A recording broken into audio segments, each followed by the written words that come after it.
21वां राष्ट्रीय दशहरा मेला कई मायनों में विशेष होगा। इस वर्ष 215 फीट ऊंचा रावण का पुतला विश्व के सबसे ऊंचे पुतले का रिकॉर्ड बनाएगा। तिरंगा थीम पर आधारित यह मेला सेना के शौर्य और जवानों की वीरता को नमन करेगा। नगर निगम कार्यालय में पत्रकारों से बात करते हुए विवेक राजवंशी ने बताया कि 132वें राष्ट्रीय दशहरे मेले का शुभारंभ सोमवार को 5:30 बजे महाराष्ट्र के कार्यक्रम से श्री राम रंगमंच पर पूरी भव्यता के साथ होगा। उद्घाटन समारोह के मुख्य अतिथि लोकसभा अध्यक्ष ओम प्रकाश बिरला होंगे।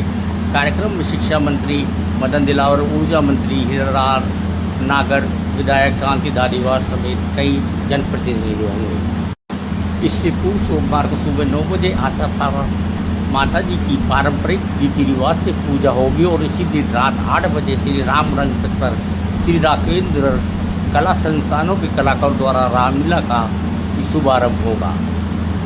132वें राष्ट्रीय दशहरे मेले के समापन पर 17 अक्टूबर को भव्य आतिशबाजी और सांस्कृतिक कार्यक्रमों के साथ किया जाएगा।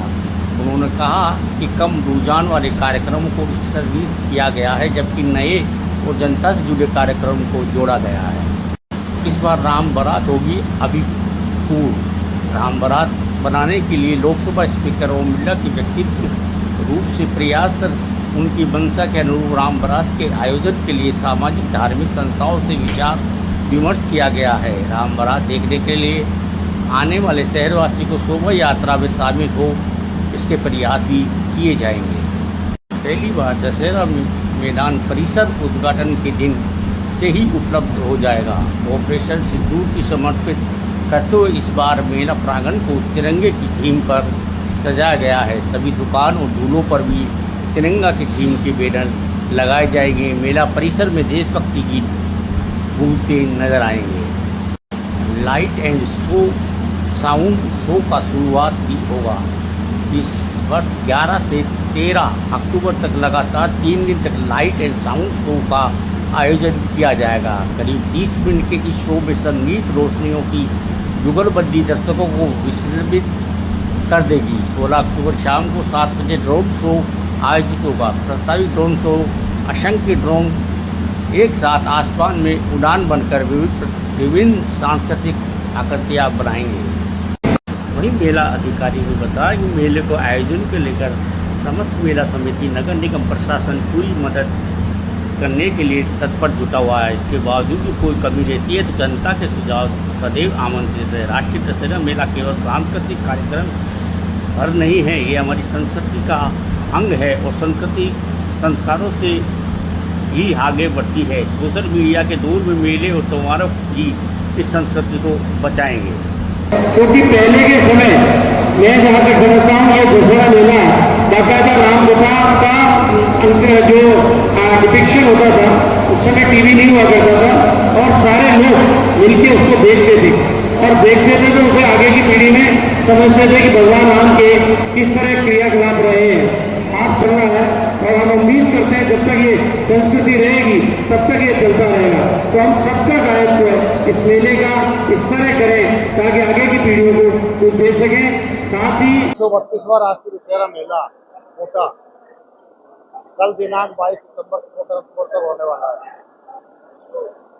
उक्त दशहरा मेले को भव्य और आकर्षक बनाने के लिए, आम जन की सुविधा के लिए, व्यापारियों के लाभ के लिए, सभी के इंटरेस्ट को देखते हुए लोकसभा अध्यक्ष जी, हमारे माननीय दोनों मंत्री महोदय, विधायक महोदय चर्चा करके सभी मेला समिति से चर्चा करके हमने इसको भव्य और आकर्षक बनाने का पूरा प्रयास किया।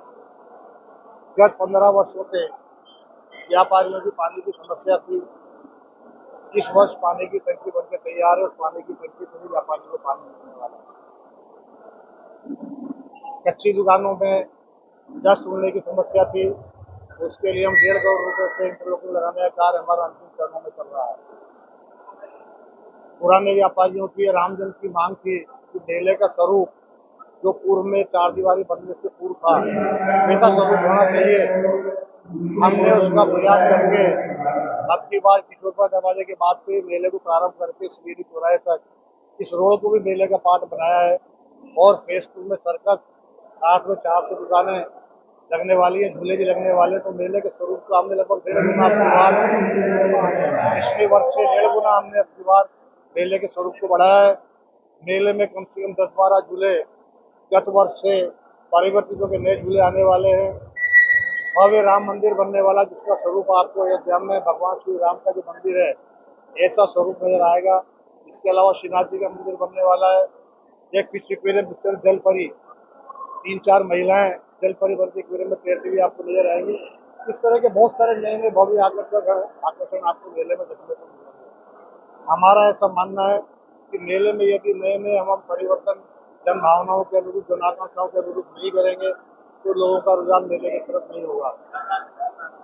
कलाकार हमने अब की बार जो बैठक की थी, इसमें दोनों नगर निगम के सभी पार्षदों को, सभी जनप्रतिनिधि, हमारे एमएलए, मंत्री महोदय और शहर के पुराने पार्षद, पुराने एमएलए, गणमान्य नागरिक, सभी पत्रकार वर्गों को बुला के उनके सुझाव लिए थे। उन सुझावों के अनुरूप ही हमने पूरा कलाकारों का चयन किया है और मेले के सभी कार्यक्रम बहुत ही आकर्षक होने वाले हैं। सिने संध्या में ई प्राक कलाकार आएंगे। आशापुरा माता जी के भजन संध्या किशन भगत जी करेंगे। सिंधी कार्यक्रम में मोहित शेवानी जी अपने गीत सुनाएंगे। भजन संध्या में अभिलाषा पांडा जी आएंगी। भोजपुरी कार्यक्रम में अक्षरा सिखाएंगी। पंजाबी कार्यक्रम में सुनंदा शर्मा जी आएंगी। एक शाम शहीदों के नाम में रूप कुमार राठौर जी आएंगे और मोटिवेशन कार्यक्रम में जया किशोरी जी आने वाली है। आफ्टर शो में राजवीर कपूर, राजा रेंचो, अशोक मिश्रा और हिरेन त्रिवेदी जी आने वाले हैं। आज यदि हमारे कलाकारों के चयन में आप देखेंगे तो हमने महिलाओं को भी प्राथमिकता दी है। जो हमारी सरकार हमारे